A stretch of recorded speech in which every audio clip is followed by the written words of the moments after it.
Bonsoir tout le monde, ou plutôt bonjour, ou plutôt bonsoir, vu l'heure qu'il est. Ici Monsieur Cacahuète et... Zou. Alors aujourd'hui nous sommes samedi, j'allais plus savoir quelle journée. Nous sommes samedi 26 mai 2018 et il est déjà 23h05. Waouh! Alors aujourd'hui on va vous parler de... C'est l'heure de dormir. Hier c'était quoi déjà hier? Ah oui, hier c'était Very Bad Thing. Là ce soir donc c'était Zouglu qui a choisi le film et elle a choisi le DVD. Vous avez un message. Alors bah, c'est comme vous, Very Bad Thing, celui-ci aussi on l'avait acheté à cash il me semble, si je dis pas de bêtises. Alors à cash, bon c'est vrai qu'en général on regarde toujours l'état du disque pour si vraiment si on prend avec des rayures, c'est qu'il n'y en a qu'une rayure, une toute petite, et c'est uniquement si le film est particulièrement rare à trouver en DVD. Mais sinon dès que je vois des rayures en général on prend pas à cash. Mais des fois ça se peut qu'il y ait des micro rayures qu'on voit pas sur le moment.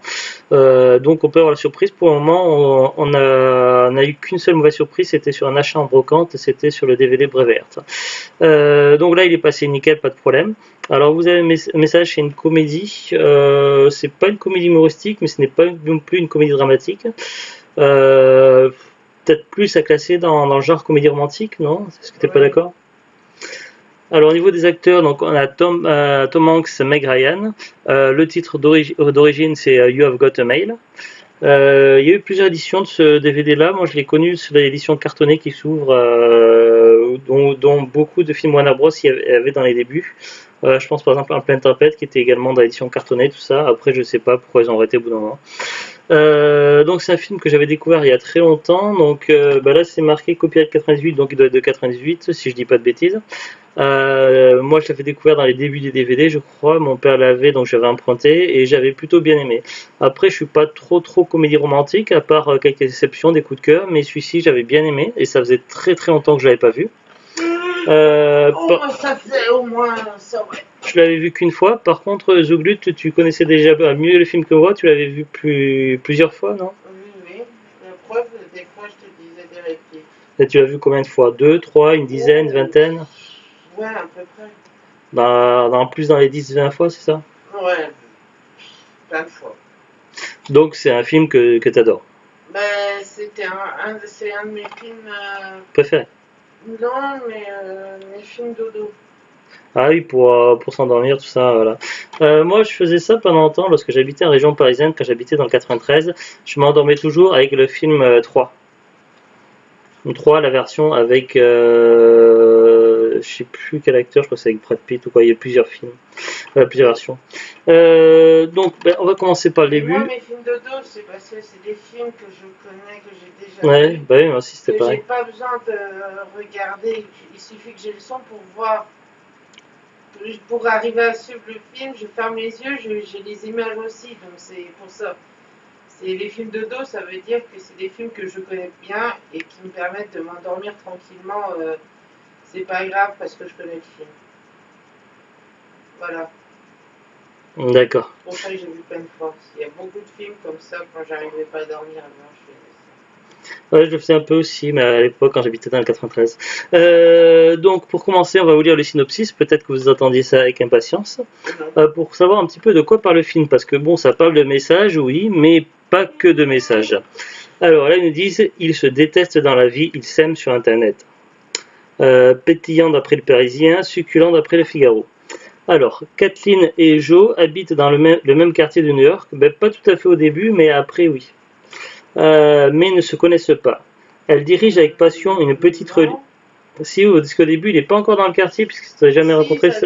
Il me semble qu'il aménage après dans le quartier une fois qu'il est sur l'installation de son commerce à lui. Je sais pas. Il me semble avoir compris comme ça. Après. Bon, ouais. Elle dirige avec passion une petite librairie pour enfants. Donc elle, c'est Meg Ryan, et lui, c'est Tom Hanks. Lui possède une importante chaîne de librairies de discount. De librairie.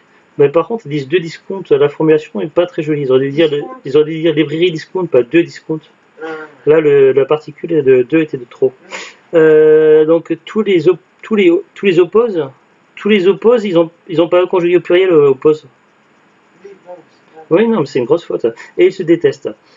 Pourtant, sans le savoir, ils filent le parfait amour sur Internet sous les pseudonymes de Shopgirl et NY152. Lors d'une visite chez sa concurrente, Joe découvre l'identité de Shopgirl. Non, c'est bien plus tard. Donc là, il y a une faute dans le synopsis. Ils disent quoi? Ils disent que c'est dès le début, dès la première visite, qu'ils découvrent qui c'est. Ah ouais, Alors que non, c'est au moment du rendez-vous avec son pote. c'est la première. Ouais, ben des fois, ça arrive qu'il y a des erreurs dans le synopsis. Alors, je continue. Il tombe sous le charme, mais comment faire pour l'approcher sans risquer de la perdre? Le duo a succès. Le duo, Ouais, plus ou moins. au fur et à mesure, au fur et à mesure, il tombe sous son charme et avec le temps. Mais c'est surtout, si une fois qu'il a découvert qu'il aimait, mais qu'il savait qui elle était, mais qu'elle ne sait pas, il cherche une solution pour voilà. Donc, si à un moment donné, il y a ça quand même. Alors, le duo à succès de Nuit Blanche à Seattle est à nouveau réuni dans une comédie sentimentale, enlevée et bien ficelée, mêlant habilement humour, amour et romantisme. C'est vrai qu'il y a des passages rocals. L'évidente complicité entre Tom Hanks, Il faut sauver le soldat Ryan, Forrest Gump, Philadelphia. Bon, ils ont cité ces trois-là, mais il y en a d'autres, comme Apollo 13 et plein de films. Tom Hanks. Et Meg Ryan, donc La Cité des Anges, quand Harry raconte sa vie, il y en a d'autres aussi. Fait merveille, on est ému et on rit de bon cœur tout au long de ce film épatant. C'est vrai que ce film quand même est très très prenant. Même si j'avais déjà vu, on a envie de voir un petit peu de voir comment ça avance tout ça. Et c'est vrai que bon, une fois que l'on sait ce qui va se passer, on peut dire qu'il y a quand même pour certains films, c'est vrai qu'il y a une perte on pourrait dire presque d'intérêt tout ça quand tu connais le scénario, mais ce film, malgré le fait de connaître le scénario, le revoir après, ça quand même, il a conservé son charme. Après, ce film est un petit peu hors du temps par rapport, c'était un film qui était moderne ou post-moderne à sa sortie. Puisqu'on voit le matériel d'époque par rapport à Internet avec le bruit de la connexion et tout. Comme c'est vrai que j'avais oublié ça, mais les premières connexions Internet c'était très bruyant. J'avais redécouvert ce son-là dans un clip musical, une chanson qu'avait fait Norman le youtubeur. Et du coup, on pouvait re-entendre la connexion à l'époque lorsque quelqu'un était sur Internet, c'était plus possible de téléphoner, ça faisait un long truc strident. Le premier chat conversation de l'époque, puisqu'au début ils se changent des emails, après à un moment donné ils sont en chat, mais sans email, sans photo, juste avec en direct, mais ils n'ont pas de truc pour leur dire que la personne est en ligne ou pas, contrairement aux trucs modernes de notre époque. Donc sur certaines choses, certains aspects, donc c'est sûr que c'est au passé, mais néanmoins, le film conserve son charme et peut se voir quand même en 2018, malgré que l'équipement d'époque était obsolète. La qualité d'image, le jeu des acteurs, la VF, tout ça c'est parfait, il n'y a rien à redire, aucun reproche pour moi. Qu'est-ce qu'il y a? Elle est morte. Qui c'est qui est morte? Celle qui veut la vieille, non. Ah oui. Donc Zuglut est certainement sur Wikipédia en train de regarder les acteurs du film, si je ne me trompe pas. De décès naturel. Donc elle nous dit qu'un des personnages secondaires qui travaillait dans la librairie de Meg Ryan dans le film est décédé de son vivant. Oui, mais Elle était née en 1923. Oui, non, mais elle n'était pas morte pour de faux dans le film, elle est morte pour de vrai dans la réalité, c'est ce que je veux dire. Mais bon, la formulation décédée de son vivant n'est peut-être pas très. En même temps, elle est morte à 90 ans. Hein. Oui. Donc, pour parler un petit peu du film, parce que les gens ils aimeraient quand même en savoir quelque chose, parce qu'on parle, mais on ne dit rien pour le moment trop. Donc voilà, donc c'est vrai que le film en lui-même, au niveau qualité, tout ça, il n'a pas perdu de sa superbe, il est toujours aussi excellent, donc il n'y a pas de problème. Après, donc au niveau du scénario, donc c'est vrai que c'est pas forcément très percutant ce qu'ils disent au dos du boîtier. Donc en gros, donc pour résumer, pour faire simple, donc Meg Ryan, donc qui joue donc Kathleen. Elle a une librairie familiale donc qu'elle tenait de sa maman et qui était peut-être encore d'une génération avant, je ne sais pas trop, depuis plus de 70 ans, je crois, dans le film, il dit ça. 42 ans la boutique. Ah, 42 ans, je sais plus, je crois que j'ai vu 70 quelque part, non. Ah ben toi tu connais le film par cœur, pas moi, c'est la deuxième fois que je voyais. Ils le disent. Oui, mais je connais pas tout par cœur. Elle ferme, il y a un panneau et c'est marqué après plus de 42 ans de maillot service, notre boutique ferme. Oui, mais elle dit quand même plusieurs fois qu'on faut comprendre que c'est une boutique familiale quand même. Donc c'est une petite librairie qui est spécialisée dans les livres pour enfants. Et d'ailleurs, il ne fait pas que proposer des livres pour enfants, mais également des éditions un petit peu pas forcément courantes, tout ça, des éditions qui ont un certain charme, contrairement aux éditions discount que proposent les magasins concurrents. Également, elle fait des séances de lecture où elle lit des livres, des extraits de livres, des passages en tout cas aux enfants. Elle est très appréciée, elle a les employés qui travaillent pour elle, donc ils l'adorent aussi, il y a une excellente entente, tout ça. On voit à un moment donné, il y a deux Thanksgivings, donc un de son côté là et un du côté de Tom Hanks, où c'est plus, c'est pas le côté est moins chaleureux, plus, je dirais que c'est plus niveau bourgeoisie, tout ça c'est pas pareil, donc c'est un peu plus froid. Donc on voit la différence quand même entre les deux. Après, lui, donc, dirige une chaîne de père en fils, donc, qui tient de son grand-père, donc, de librairie, spécialisée dans le discount, et il cherche à s'implanter un peu partout dans tous les quartiers, tout ça, donc il y en a je sais plus combien, et il cherche à éliminer la concurrence petit à petit, ou en proposant de reprendre des stocks de livres ou autres, donc il en fait mention.